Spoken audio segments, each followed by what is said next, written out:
자, 인사하겠습니다. 하나님은 살아계십니다. 다시 하나님은 살아계십니다. 앞뒤로 좌우로 장로님, 집사님, 권사님 행복합니다.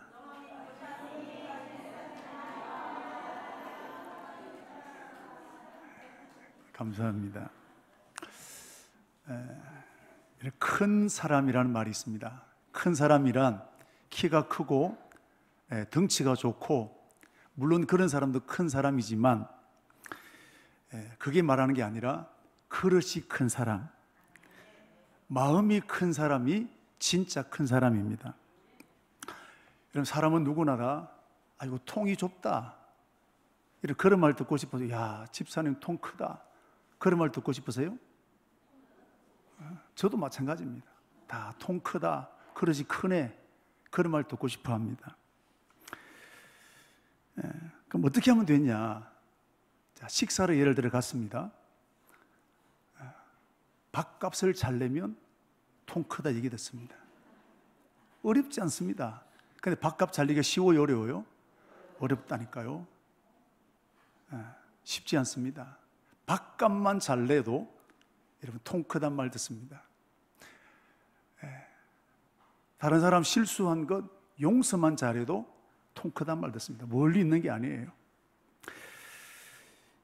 자, 그런데 여러분, 중요한 것은 작은 일을 만났는데도 쉽게 삐지게 되고, 누구 때문이다 호들갑을 떨게 되고, 또 기분 나쁜 소리 한마디에 빠지고, 이렇게 되면 아무리 그 사람이 통 크다 하더라도 절대로 통 큰 사람이 아니에요. 문제를 만났을 때 다른 사람 탓하지 아니하고 내 안의 문제를 찾게 되고, 도리어 다른 사람을 걱정해 주는 사람, 이런 사람이 통 큰 사람, 큰 사람인 것입니다. 우리 청가원교회 이런 사람 되기를 축복합니다.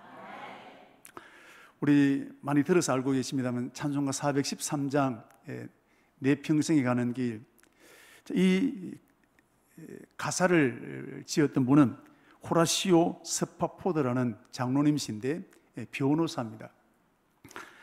성공했습니다. 그래서 이제 해외여행도 그 당시에 갈 만큼 아주 부유한 게 되었습니다. 1873년 11월 달에 아내와 또 네 딸과 함께 이제 유럽으로 여행을 가기로 계획을 했습니다. 근데 그날 갑작스럽게 회사 일이 생겨서 장로님은 다음 그 배를 타고 가기로 했다가 이제 그 아내와 네 딸들은 이제 여행을 떠나게 되었습니다. 자, 그런데 대서양 한복판에서 영국 선적과 충돌해서 그만 그 배가 가라앉습니다. 226명이 죽었습니다. 그 안에 네 딸도 죽었고 아내만 겨우 구조가 되었습니다. 그래서 아내가 남편에게 급하게 전보를 쳤습니다. 혼자만 구조되었는데 여보 어떻게 합니까? 이 소식을 듣게 된 스파포드 장로님은, 장로지만 하나님 이럴 수 있습니까? 내가 어떻게 하나님 섬겼는데 막 하늘이 무너지는 것 같고, 어제만 하더라도 아무 일 없었던 여행 가기에 부풀었던 그 가정이 한순간에 날벼락을 만나게 되었습니다. 하나님 원망하고 싶었고 하나님을 향해서 삿대질 하고 싶었던 그 마음이 있었습니다. 그럼에도 불구하고 그 마음을 진정시켜, 하나님 도대체 여기에 무슨 뜻이 있습니까? 그 감정을 짓누르고 하나님 앞에, 하나님 여기 무슨 뜻이 있습니까? 이런 믿음으로 고백하면서 사고 현장으로 떠나게 됩니다.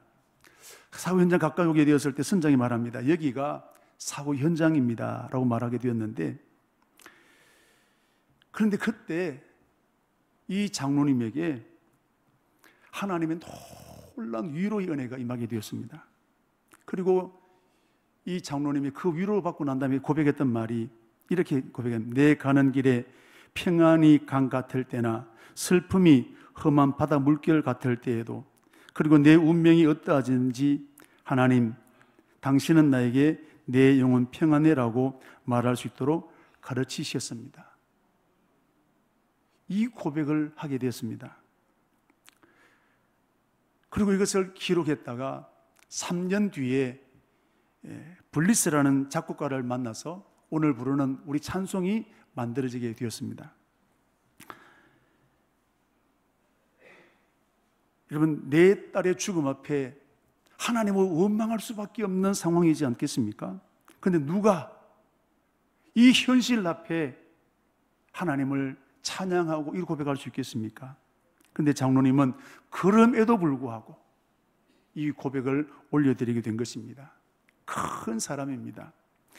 자, 이 노래를 만들었던 블리스라는 작곡가도 마찬가지인데, 이 곡을 내 평생에 가는 이 찬송을 작곡하고 난 다음에 38세 나이에 아내와 함께 무디 목사님의 집회에 참여하기 위해서 급행열차를 타고 가게 됩니다. 그런데 철교 위에서 그만 기차가 탈선해서 많은 사람들이 죽음을 강로로 추락해서 죽게 되었습니다. 블리스라는 사람은 생존했는데 그의 아내는 그만 강으로 떨어져 죽고 말았습니다. 이 소식을 듣게 된 이 남편은 아내가 있는 것을 향해서 아내를 구조하기 위해서 떨어갔다가 함께 죽임을 당하게 되었습니다. 친구들이 이제 이 블리스라는 친구를 장례치기 위해서 유품을 정리하게 되었는데, 거기에 하나님을 찬송했던 찬송시들이 많이 기록되어 있었습니다. 거기에다가 작곡하는 사람들이 노래를 만들어서 찬송을 만들게 되었는데, 아까 우리 불렀던 298장 속죄하신 구세주, 그 곡을 만든 분이 작사자가 이 블리스라는 사람입니다. 그 외에도 블리스가 작사한 곡이 우리 찬송안이 굉장히 많은데, 할렐루야 우리 예수, 달고 오묘한 그 말씀, 하나님 아버지 주신 책은 주의 확실한 약속의 말씀 듣고 하나님의 진리 등대 듣는 사람마다 복음 전하여, 7개의 곡이 우리 찬송가 안에 가사로 기록되어 있습니다. 그리고 이 블리스라는 사람이 작곡한 찬양이 주의 말씀 듣고서 준행하는 자는 내 너를 위하여, 이런 아까 속죄하신 구세주, 내 평생에 가는 길, 이런 노래 10곡이 넘는 곡들이 찬송가 안에 수록되어 있다는 것입니다. 38세라는 짧은 세월을 살았지만 문제를 만나게 되었을 때 믿음으로 산 블리스 사람 역시 큰 사람인 줄로 믿습니다. 오늘 성경을 보게 되면 다윗이 성전을 건축하려고 하고 있습니다. 오늘 다윗은 하나님의 성전을 이렇게 말합니다. 1절 말씀, 이는 여호와 하나님의 성전이요 이는 이스라엘의 번제단이로다. 감격하면서 성전 짓게 된 여기에 오늘 다윗은 온 마음을 다해서 헌신하게 되는 것인데, 여러분, 다윗이 왕이 되고 난 다음에 첫 번째 하고 싶었던 사업이 뭐냐면 법궤를 옮겨오는 겁니다. 법궤는 모세가 시내산에서 받았던 하나님의 말씀을 보관하는 상자와 같은 것입니다. 이 법궤에는 3가지가 담겨 있는데, 십계명 돌판, 그리고 만나 항아리. 이스라엘 백성들이 40년 지나는 동안에 매일마다 만나를 먹었지 않습니까? 그 만나를 담은 항아리, 그리고 아론의 쌍난 지팡이가 담겨 있습니다. 아론의 쌍난 지팡이는 모세와 아론을 향해서 사람들이 데모합니다. 너희만 지도자냐? 나도 할 수 있다. 그럴 때 모세가 이 12지파들에게 지팡이를 다 가져오라 했습니다. 그런데 하룻밤 사이에 다른 사람들의 지팡이에는 그대로 있는데 아론의 지팡이에만 하룻밤 사이에는 꽃이 피었다는 거예요. 그게 뭡니까? 내가 아론과 모세를 세웠다라는 거예요. 자, 이 3가지 담겨 있는, 법궤 속에 담겨 있는 것은 하나님의 능력을 상징하는 거예요. 힘으로 되는 게 아닙니다. 사람의 계획으로 된 게 아닙니다.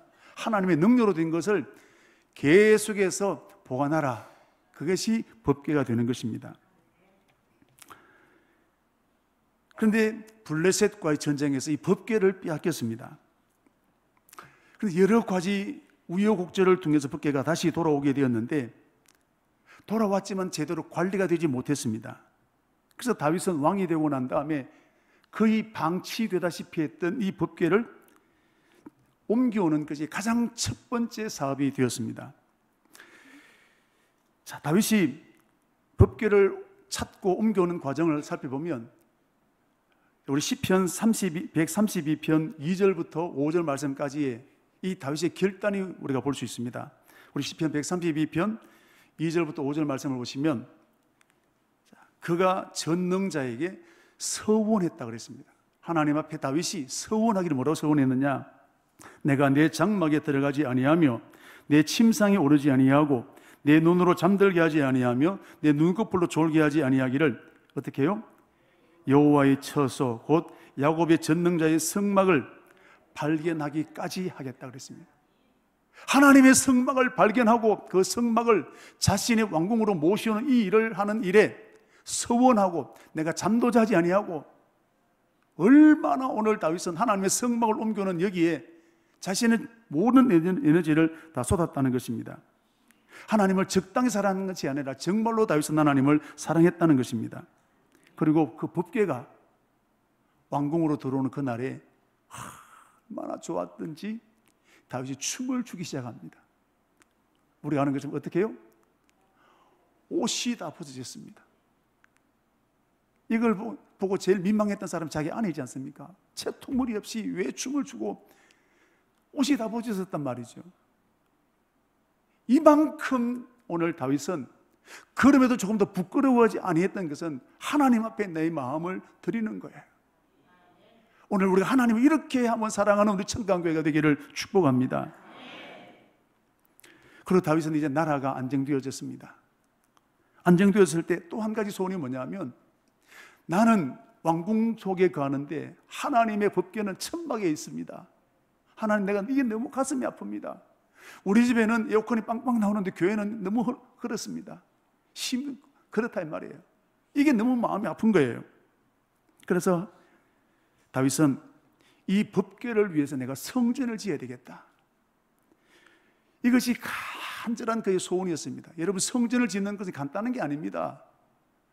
엄청난 인력과 막대한 자금이 들어갑니다.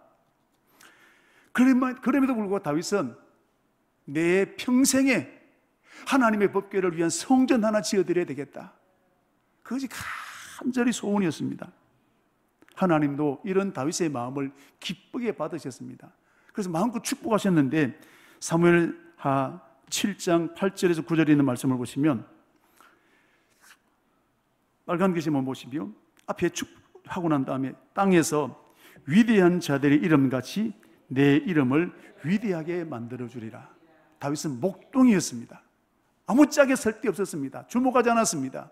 그런데 오늘 하나님이 얼마나 이 다윗을 기뻐 받으셨던지 땅에서 위대한 자들의 이름같이 내 이름을 위대하게 만들어주리라. 하나님도 감동하셨다는 거예요. 오늘 우리의 헌신에, 우리의 결단에 하나님께서 기뻐하신다는 사실입니다. 오늘 다윗처럼 하나님을 향해서 헌신하는 우리 청강교회가 되기를 축복합니다. 자, 그런데 청천벽력 같은 일이 생겼습니다. 하나님은 다윗에게 너는 성전 못 짓는다 거절하셨어요. 자, 역대상 7장 14절 말씀 보시면 너는 내가 거할 집을 건축하지 말라. 여러분, 우리 예를 들면 교회를 새로 지었습니다. 헌금을 제일 많이 하는 우리 장로님이, 또 총감독을 했던 장로님이 더 이상 교회 섬길 수 없다. 아멘 하겠습니까? 내가 새 차를 샀습니다. 나보고 그 차 못한답니다. 기분 좋겠습니까? 다윗은 성전 짓는 것이 평생의 소원으로 삼아왔습니다. 그것을 위해서 돈을 모았고 그것을 위해서 자신의 모든 것을 드렸고 기술자도 준비했고 레바논에 있는 백향목도 준비해 왔습니다. 그런데 하나님이 거절하신 거예요. 다윗의 인생의 목표가 사라져 버렸습니다. 살아갈 이유가 없습니다. 낙심이 됩니다. 하나님 앞에 화가 났습니다. 따지고 싶었습니다. 그런데 하나님은 왜 다윗에게 축복하신 다음에 왜 거절하셨을까요? 이유가 뭐냐면 역대상 22장 8절 말씀 보시면 피를 많이 흘렸다는 겁니다. 피를 많이 흘렸은즉 내 이름을 위하여 성전을 건축하지 못하리라. 피를 많이 흘렸다는 겁니다. 그럼 다윗이 무슨 피를 많이 흘렸느냐? 전쟁을 많이 했다는 거예요. 자, 그런데 이 전쟁을 보면 다윗을 위한 전쟁입니까? 아니면 이스라엘 나라를 위한 전쟁입니까? 이스라엘 개인을 위한 전쟁 아닙니다. 복수하는 전쟁 아니에요. 하나님의 나라를 위한 전쟁입니다. 그건 결국 하나님을 위한 전쟁 아니겠습니까? 그렇다면 상 받을 일입니다. 축복할 일입니다. 그런데 오늘 하나님은 성전을 못 짓게 하신 거예요. 다윗 입장에는 억울합니다. 이때 사람들은 어떻게 하느냐? 속담 이런 말이 있습니다. 내가 못 먹는 감? 어떻게 해요? 내가 못 먹는 감? 찔러나 본다. 그러니까 내 못하는 거 다른 사람도 못하게 만들어버린다 이 말이죠. 이게 속담이 된다는 말은 한두 사람이 그렇다는 말입니까? 오늘 저와 여러분이 내가 못하면 흩어본다 이 말입니다. 아무리 준비를 잘했다 하더라도. 어떤 교회에 전교인 체육대회를 했습니다. 진행을 장로님이 맡으셨는데 너무 멋들어지게 지금까지 교회가 생긴 난 이후에 제일 잘했습니다. 교인들이 칭찬받았습니다. 근데 다음에 체육대회 하는데 책임자가 그 장로님이 아니라 다른 장로님이 되었습니다. 자, 그러면 작년에 했던 그 장로님은 이번 하고 있는 장로님이 잘 협조했을까요? 아니면 나를 보면 돼요, 뭘? 난 협조를 잘했을까요? 사사건건 트집을 잡 비판. 이러면 안 되고. 잘못된 거 그냥 지나가도 되는데 꼭 트집을 잡아서 시비 거는 겁니다. 제일 체육대회 하는데 내게 걸림돌이 누구였을까요? 앞에 있던 책임자 장로님이란 말이죠. 여러분, 그 장로님만 그렇습니까? 아니면 누구도? 나도 마찬가지지. 내가 다 준비했는데 내보고 못하게 하면 어떻게 해야 됩니까? 아이고, 나도 모르겠다. 터뜨리는 겁니다. 자료 모르겠다. 이게 우리 모습이에요. 여러분, 교회에서 내 뜻이 거절당하면 더 충성할까요? 어지럽게 터뜨리게 될까요? 근데 오늘 다윗이 거절당했습니다. 다 준비했는데 거절당했습니다. 못 먹는 감 찔렀을까요? 준비한 거 다 흩어버리게 되었을까요? 오늘 역대상 28장 1절 2절 말씀을 보시면 엄청난 일을 했습니다. 자, 한번 보십시오. 빨간 줄 제가 읽겠습니다. 다윗이 누구를 불렀습니까?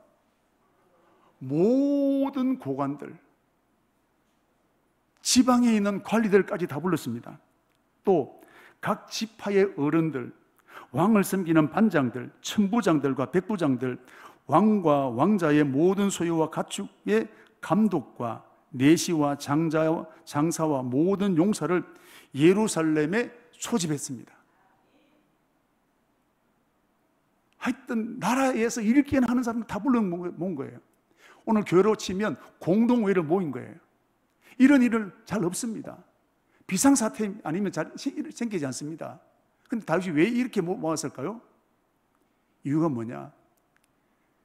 이 백성들에게 성전을 지어야 된다.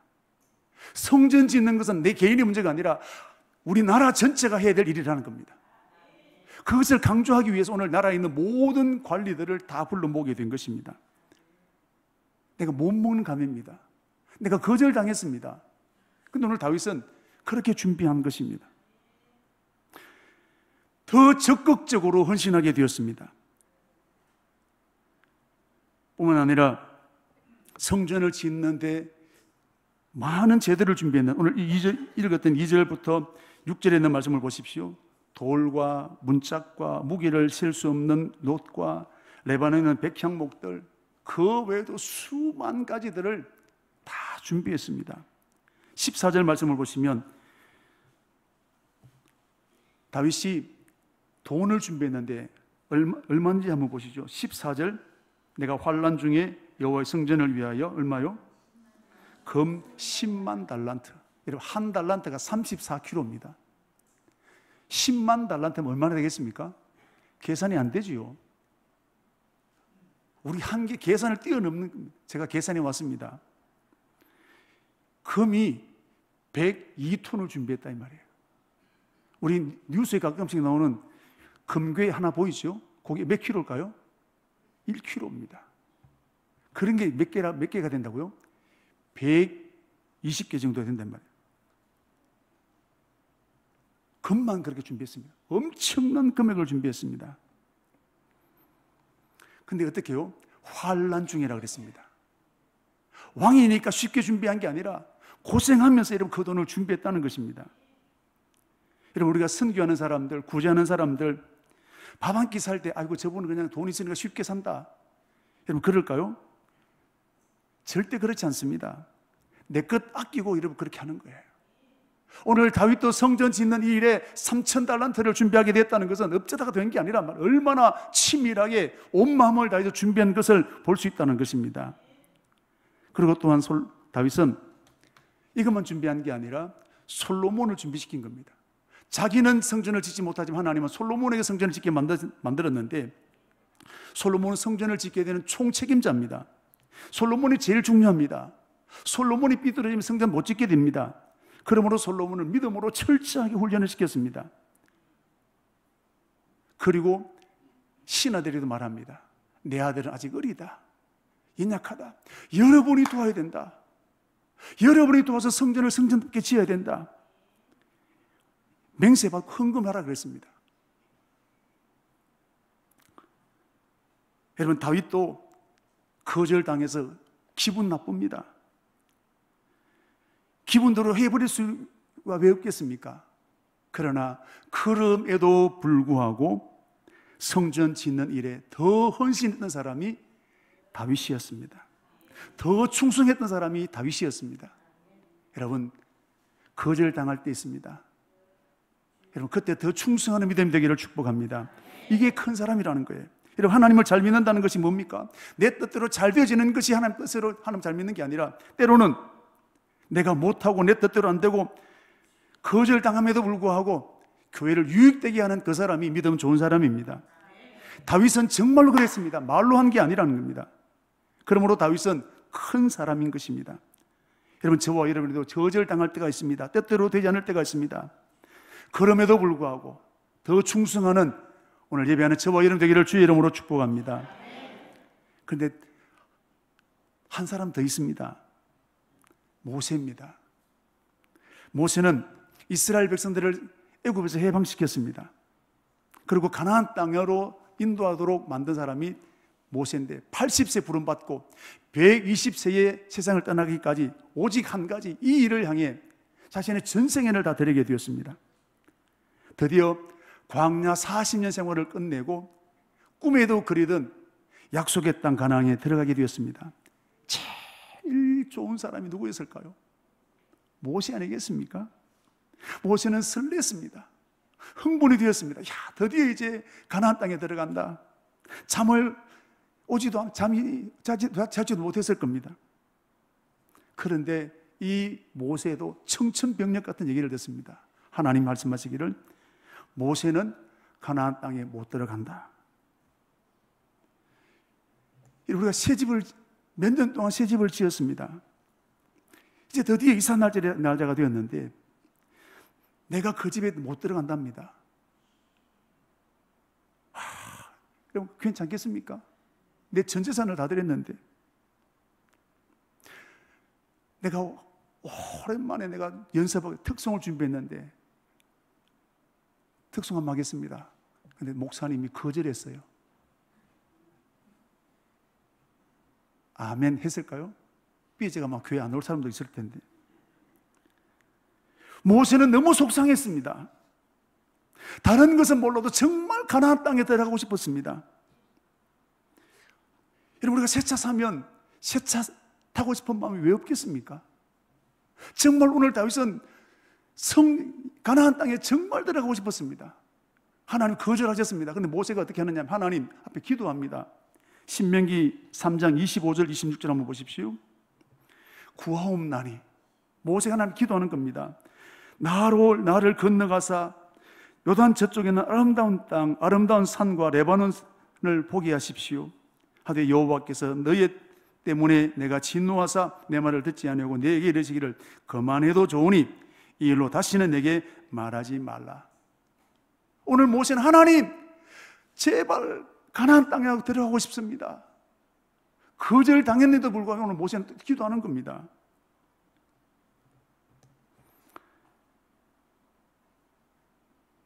모세는 굉장히 서운했을 겁니다. 자, 모세 못 먹는 감 찔렀을까요? 그럼에도 불구하고 모세는 더 충성했습니다. 모세는 하나님께서 모세 다음으로 후계자를 미리 세웠습니다. 모세는 아직까지 건강에 아무런 이상이 없습니다. 얼마든지 사역을 더 감당할 수 있습니다. 그런데 하나님은 모세의 허락도 받지 않고 여호수아를 이미 후계자로 세웠습니다. 자, 예를 들면 교회 안에 담임 목사가 정년도 되기도 아직 남아있고 얼마든지 목회를 감당할 수 있는 교회에서 후임 목사를 정했습니다. 자, 후임 목사가 이미 부임했습니다.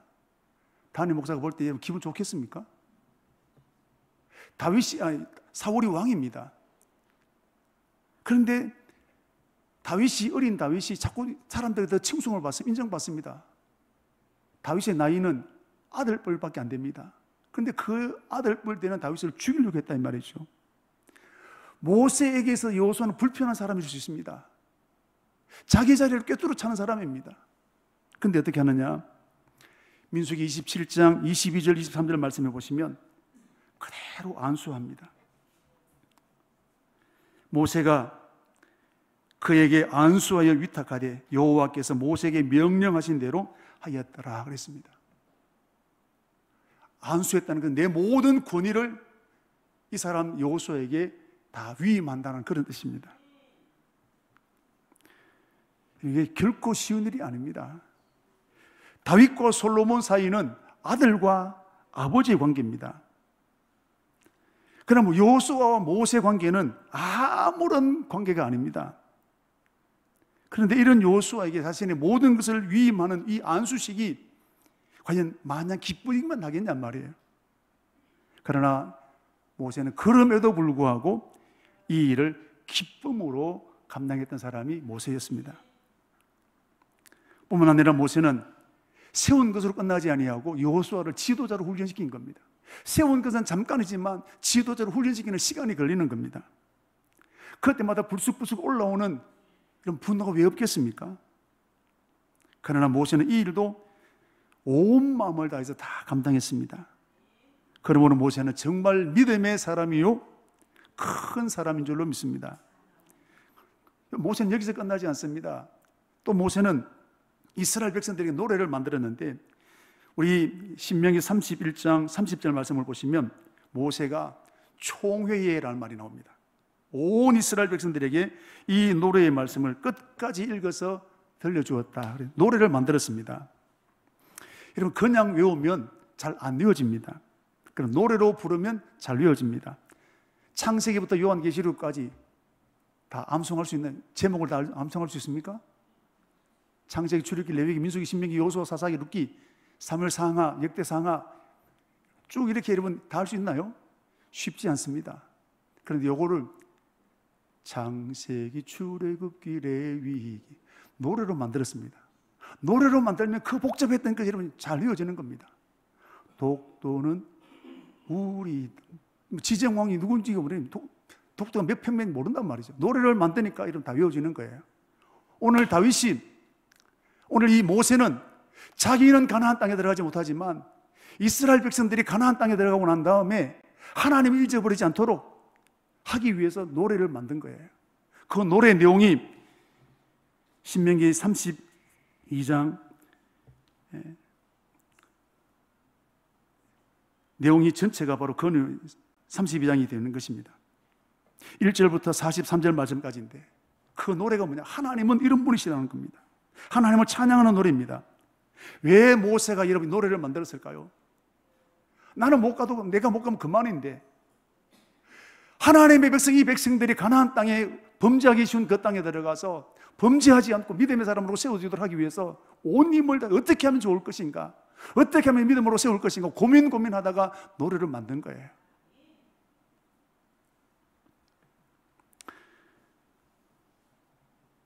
내가 못 들어가면 엉망진창으로 흩어버리면 됩니다. 그런데 모세는 그럼에도 불구하고 더 충성하게 되었습니다. 모세는 진짜입니다. 그러므로 모세는 큰 사람입니다.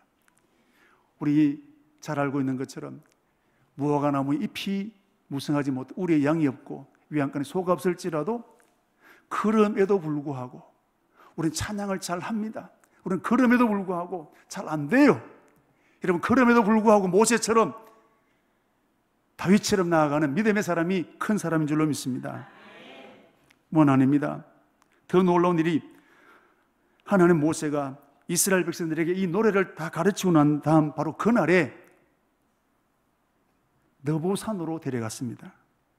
신명기 32장 48절. 바로 그날에 여러분, 느보산이 뭐냐면, 느보산 올라가면, 우리 봉도산 올라가면 기장 시내가 다 보이는 것처럼 느보산 올라가면 가나안 땅이 다 보이는 겁니다. 다 보여주고 저기가 가나안 땅이다. 근데 너는 못 들어간다는 거예요. 얼마나 아쉬움이 많겠습니까? 얼마나 마음이 씁쓸했을까요? 그럼에도 불구하고 자신의 전부를 쏟아부어서 하나님의 사람들을 준비시켰던 사람이 모세입니다. 모세는 정말 믿음의 사람인 줄로 믿습니다. 오늘 이제 우리 오후 예배 후에 항존직 피택을 위한 공동회를 합니다. 저는 바라기를 다 피택되어지기를 축복합니다. 그런 마음 가지고 있습니다. 그럼 피택되지 못한 분이 있을 수도 있지 않겠습니까? 그러면 할렐루야 되겠습니까? 아니면 속 좀 상하겠습니까? 자존심 상하고 속상하고 교회를 계속 다녀야 말아. 여러 가지 만감이 교차할 수 있습니다. 이때 마귀는 자꾸 부추깁니다. 오늘 말씀, 그럼에도 불구하고, 여러분, 전북 김제에 가면 기역자 교회가 있습니다. 아마 가보신 분도 있겠지만 이 교회가 유명한 것은 기역자 교회이기 때문이 아닙니다. 그 교회에 조덕삼이라는 장로님이 계셨습니다. 조덕삼 장로님은 그 일대의 지주입니다. 부자입니다. 그런데 이 집에 이자익이라는 청년이 왔는데 머슴으로 들어왔습니다. 근데 조덕삼 집사님이 전도해서 교회를, 자기 집에 있는 머슴을 데려와서 교회를 등록시켰습니다. 은혜 받았어요. 교회에 너무 열심을 냅니다. 그리고 일찍 또 집사가 되었습니다. 그리고 몇 년이 지나고 난 다음에 장로 피택이 있었는데 모든 사람들의 결론은 이번에는 조덕삼 집사다. 여기 이 일을 간 사람 한 사람도 없었습니다. 그런데 막상 공동회의를 끝나고 난 다음에 발표를 해보니까 조덕삼 집사는 떨어지고 그 집 머슴이었던 이자익 집사가 장로로 피택이 되어진 겁니다. 교회가 발칵 뒤집어졌습니다. 찬물을 끼얹었습니다. 그럼 그 교회 조용히 지나가겠습니까? 얼마나 자존심 상하겠습니까? 교회 안 나갈 수도 있습니다.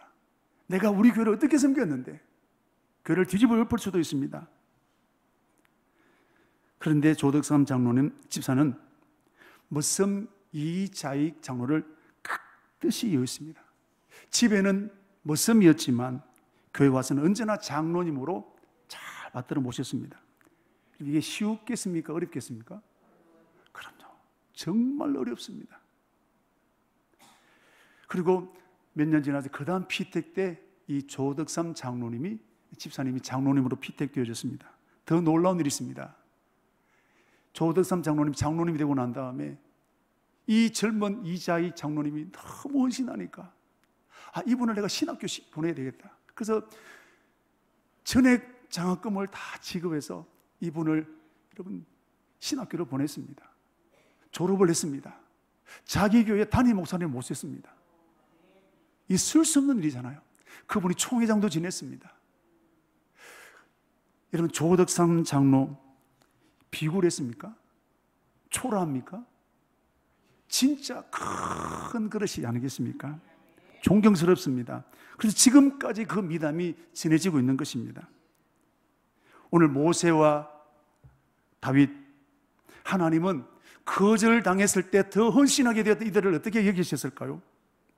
신명기 34장 10절에서 12절 말씀을 보시면 하나님은 모세를 이렇게 평가하셨습니다. 그 후에 이스라엘에 모세와 같은 선지자가 일어나지 못하였으니. 할렐루야. 하나님은 이런 모세를 기쁘게 받으셨다는 거예요. 모세와 같은 사람 일어남이 없다고 하신 만큼 감동하셨다는 것입니다. 예수님께서 변화산에 올라가셨습니다. 그런데 신령한 모습으로 변화되셨을 때 그게 두 사람이 나타났습니다. 그 두 사람 누굽니까? 자, 우리 누가복음 9장 30절 말씀을 보시면 누굽니까? 모세와 엘리야입니다. 예수님이 변화사는 그 자리에 모세가 함께 서서 하나님을 찬양하게 됐습니다. 하나님 앞에 모세는 충성하게 되었을 때 하나님은 그 모세를 잊지 않으셨던 하나님의 역사를 볼 수 있습니다. 다윗도 마찬가지입니다. 거절당했음에도 불구하고 이렇게 헌신하게 되었던 이 다윗을 향해서 오늘 하나님은 모든 왕들의 기준점이 누구냐? 다윗이라는 겁니다. 다윗처럼 하면 축복의 사람이고 다윗처럼 하지 못하면 그는 벌 받는 거예요. 자, 우리 역대상 17장 3절 말씀을 보시면 요사밧이라는 왕이 나오는데 여호와께서 요사밧과 함께 하셨으니 이는 그가 누구처럼? 다윗의 처음 길로 행하였으며 그랬습니다. 다윗이 기준인 거예요. 다윗처럼 하면 믿음으로 살았습니다. 역대하 28장 1절 아하스가 왕위에 오를 때입니다. 빨간 것이 그의 조상 다윗과 같이 아니하니 여호와 보시기에 정직하게 행하지 아니하고. 다윗은 모든 왕들의 기준이 되었다는 사실입니다. 사랑하는 우리 성도 여러분, 내 뜻대로 되지 않고 내 계획대로 되지 않게 되게 되었을 때 오늘 모세와 다윗처럼 그럼에도 불구하고 더 충성하는 저와 여러분 되기를 축복합니다. 이게 진짜 믿음의 사람이요, 이 사람이 큰 사람인 줄로 믿습니다. 다음 주일이 또 우리 맥주감사주일인데 거절당한 것에 대해서, 내 뜻대로 되지 않은 것에 대해서 여러분 한번 감사해 보십시오. 모세처럼 다윗처럼 더 감사가 넘치는 여러분 맥주감사주일 되시기를 또 축복합니다.